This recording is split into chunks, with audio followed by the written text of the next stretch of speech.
यसरी पढ्नुहोस् नेपालको जुनसुकै सरकारी जागिरमा 1 नम्बरमा नाम निस्किन्छ। पढेको जति सबै दिमागमा सरर बस्नेछ। यो भिडियो हेर्नुहोस् 100% ग्यारेन्टेड पढेको जति सबै दिमागमा बस्ने टिप्सहरू दिनेछु। नमस्कार साथीहरू, आज म तपाईहरुलाई यस्तो रहस्य बताउन गइरहेको छु जसले तपाईको पढाइ, सम्झने शक्ति र सफलता तीनै कुराको स्तर बदलिदिन्छ। तपाई पढ्नुहुन्छ तर भोलिपल्ट बिर्सनुहुन्छ। परीक्षा आउँछ तर दिमाग ब्ल्याङ्क हुन्छ। नोटबुक खुलेर पढ्नुहुन्छ तर ध्यान मोबाइलमा मात्र जान्छ। स्टप, रोक्नुहोस्। यो भिडियो सुरुदेखि अन्तसम्म हेर्नुहोस्। मन परेमा लाइक, सब्स्क्राइब, कमेन्ट र शेयर गर्न नभुल्नुहोला। यो भिडियो हेरिसकेपछि तपाईको पढाइमा यस्तो मेमोरी बुस्टर टेक्निक आउनेछ जसले तपाईको दिमागमा पढेको कुरा पर्मानेन्ट मेमोरीमा ढुक्काले बस्नेछ। पढ्दा किन बिर्सिन्छ? विज्ञानले भन्छ मानव मस्तिष्कले पढेको कुरा 24 घण्टामा 80% बिर्सिन्छ। किनकि हामी पढ्न त सिक्छौं तर सम्झन सिक्दैनौं। हाम्रो शरीर व्यायाम नगर्दा सुस्त हुन्छ, त्यसैगरी दिमाग पनि अभ्यास नगर्दा कमजोर हुन्छ।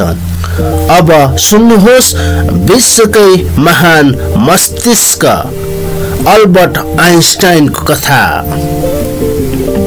आइन्स्टाइन एक सामान्य विद्यार्थी थिए। आइन्स्टाइनलाई शिक्षकले भन्थे, तिमी भविष्यमा कहिल्यै सफल हुँदैनौ। तर आइन्स्टाइनको दिमाग यस्तो थियो कि उसले याद गरेर होइन, बुझेर पढ्दथे। त्यसैले उनले हरेक कुरा भिजुअलाइजेसन टेक्निकबाट पढ्थे। यो कुरा मस्तिष्कमा सधैँ रहिरहन्थ्यो। If you can't explain it simply, you don't understand it well enough, आइन्स्टाइनले भनेका थिए। पढेको कुरा 100% सम्झन यी 5 काम तपाईले गर्नुहोस् ताकि पढेको कुरा दिमागबाट कहिल्यै हराउँदैन। Number 1, visualisation method. पढेको कुरा चित्र बनाउने बानी बसाल्नुहोस्। यदि तपाईले नेपालको नदीहरू पढ्दै हुनुहुन्छ भने मनमा नक्सा बनाउनुहोस्। हिमाल, नदी, बग्ने दिशा। आइन्स्टाइन, टेस्ला र स्टिभ जब्सले पनि यी तीनै जनाले भिजुअलाइजेसनको प्रयोग गर्दथे।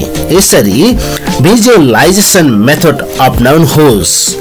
Number 2, teach back method. के तपाईले कहिल्यै अरूलाई पढाएको छ? अरूलाई पढाउनुहोस्, सिकाउनुहोस्।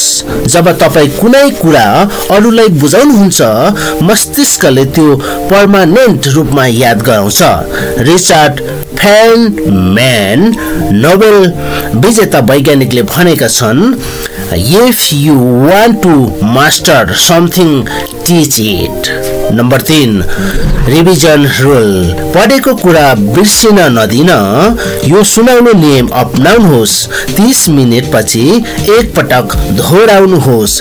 10 घण्टा पछि पुनः पढ्नुहोस्। 5 दिन पछि फेरि रिभिजन गर्नुहोस्। बिल गेट्स, वारेन बफेट जस्ता अर्बपतिहरू दैनिक आफ्नो नोट र किताब पुनः पढ्ने गर्दथे। Number 4, active learning. किताब खोलेर पढ्नु मात्र पर्याप्त होइन। एक्टिभ लर्निङ गर्नुहोस्। लेख्नुहोस्, बोल्नुहोस्, ड्र गर्नुहोस्, प्रश्न सोध्नुहोस्, मक टेस्ट गर्नुहोस्। भारतीय राष्ट्रपति एपीजे अब्दुल कलामले भनेका छन्, learning gives creativity, creativity leads to thinking, thinking provides knowledge, and knowledge makes you great. Number 5, mind body connection. स्मरण शक्ति केवल दिमागमा होइन, शरीरको ऊर्जासँग पनि जोडिएको हुन्छ। पानी पर्याप्त पिउनुहोस्, ध्यान, मेडिटेसन र दैनिक 7 घण्टासम्म आरामले सुत्नुहोस्। स्लिप मेमोरीको सर्भर हो। लियोनार्दो दा भिन्चीले भनेका थिए, a rested mind remembers everything. दिमागमा पढाइ बसाउने भिजुअलाइजेसन एक्सरसाइज। अब आँखा बन्द गर्नुहोस्, कल्पना गर्नुहोस् तपाईको दिमागमा उज्यालोको किरण छर्नुहोस्। त्यहाँ ज्ञानका हजारौं ताराहरू चम्किरहेका हुनेछन्। प्रत्येक तारा एउटा शब्द, एउटा सूत्र, एउटा अवधारणा हो जसलाई तपाईले आज पढ्नुभयो। अब भन्नुहोस्, म पढेको कुरा सबै सम्झन्छु। मेरो दिमाग शक्तिशाली छ। म ज्ञानको भण्डार हुँ। यस भिजुअलाइजेसनले तपाईको अवचेतन मनलाई सक्रिय बनाउनेछ। अब तपाईले थाहा पाउनुभयो, स्मरण शक्ति कुनै जादु होइन, यो अभ्यास हो। पढ्नुहोस्, बुझ्नुहोस्, दोहोऱ्याउनुहोस्, सिकाउनुहोस् र आफैमा विश्वास राख्नुहोस्। आइन्स्टाइन, कलम, टेस्ला, गेट्स यी सबै महान मानिसहरूको रहस्य एउटै थियो, focus plus repetition plus belief. आजदेखि तपाईको दिमागमा पढेको कुरा कहिल्यै हराउने छैन, कारण तपाईले अब सिक्न होइन सम्झन सिक्नु भएको छ। धन्यवाद साथीहरू।